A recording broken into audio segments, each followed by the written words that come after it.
ഒരിക്കൽ തായ്ലാൻഡിൽ ഒരു മീറ്റിങ്ങിന് വേണ്ടി ഞങ്ങൾ പോയി. ഒരു നാൾ நாங்கள் தாய்லாண்டில் ஒரு மீட்டிங்காக போனோம். അവിടെ ചെന്നപ്പോൾ കുറച്ച് ആളുകൾ മാത്രമേ ഉള്ള മീറ്റിംഗ്. அந்த மீட்டிங்க்கு போனப்போ பார்த்தீங்கன்னா ரொம்ப ஆட்கள் ரொம்ப குறைச்சு தான் இருந்தாங்க. ஒரு 40 people, ஒரு 40 பேர் தான் இருந்திருப்பாங்க. ஒரு பெரிய ஹால், പക്ഷേ 40 people.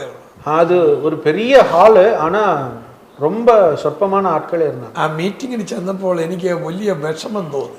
அந்த மீட்டிங் போனப்போ எனக்கு ஒரு ரொம்ப மனசில் சங்கடம் வந்துச்சு. ஆளுகளொന്നും இல்ல, ஐயோ ஆட்களே இல்லையே அப்படின்னு ஒரு 15 minutes ப்ரீச் செய்யணும். நான் ஒரு 15 நிமிஷம் ப்ரீச் பண்ணலாம் அப்படின்னு நினச்சேன். Malayalam, English, Taiwan. மலையாளத்திலேருந்து இங்கிலீஷு, இங்கிலீஷ்லேருந்து தாய் மொழியில் அங்கே டிரான்ஸ்லேட் பண்ணணும். അങ്ങനെ തായ്ലാൻഡിൽ ആ മീറ്റിങ്ങിൽ ജന്മനാൽ മുതൽ ബ്ലൈൻഡായ ഒരാൾ വന്നിരുന്നു. அப்படியாக தாய்லாண்டில் அந்த சின்ன கூட்டத்தில் பிறந்ததுலேருந்து குருடனாக பிறந்த ஒரு பிரதர் வந்திருந்தார். ഇന്നത്തെ ആ മീറ്റിങ്ങിൽ ലാസ്റ്റ് പ്രയർ ചെയ്തുകൊണ്ടിരിക്കുമ്പോൾ அன்னைக்கு மீட்டிங்கில் கடைசியாக ஜெபம் பண்ணிட்டு இருக்கப்ப ഒരു വലിയ ഹീലിംഗ് നടന്നു. ஒரு பெரிய ஒரு சுகம் நடந்தது. പുറകിൽ ഭയങ്കര സൗണ്ട് കേട്ടു.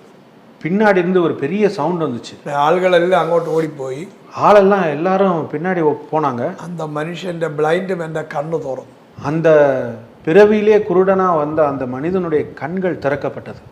അങ്ങനെ ഗവൺമെന്റ് കൊടുത്ത ஒரு ஐடியா ഉണ്ടായിരുന്നു. அப்படியாக அந்த அரசாங்கமே கொடுத்த ஒரு ஐடியா இருந்துச்சு. அது അദ്ദേഹം ബ്ലൈൻഡ് மேன் ആണെന്നും അതിന്റെ സപ്പോർട്ടിന്റെ എല്ലാം ഒരു ஐடியா ആണ്. அதாவது அவர் வந்து ஒரு குருடன் அப்படின்றதுக்கான ஒரு ஐடியா அரசாங்கம் கொடுத்துருந்துச்சு. அடுத்த ദിവസം மீட்டிங்கிന് அந்த ஹோல் நிறைச்ச ஆள்கள் வந்து பார்த்தீங்கன்னா இந்த சம்பவம் நடந்த அடுத்த நாள் அந்த மீட்டிங் ஹால் ஃபுல்லாக ஆட்கள் நிரம்பியிருந்தாங்க. ധാരാളം പേർ രക്ഷിക്കപ്പെട്ടു. அநேகர் ரட்சிக்கப்பட்டாங்க. പിന്നെ തായ്ലാൻഡിൽ ആ സമയത്ത് ആ ഏരിയയിൽ ഒരു റിവൈവൽ ഉണ്ടാകുവാനിടയായി. அந்த நேரத்தில் பார்த்தீங்கன்னா தாய்லாண்ட்லேயே ஒரு பெரிய எழுப்புதல் உண்டாச்சு.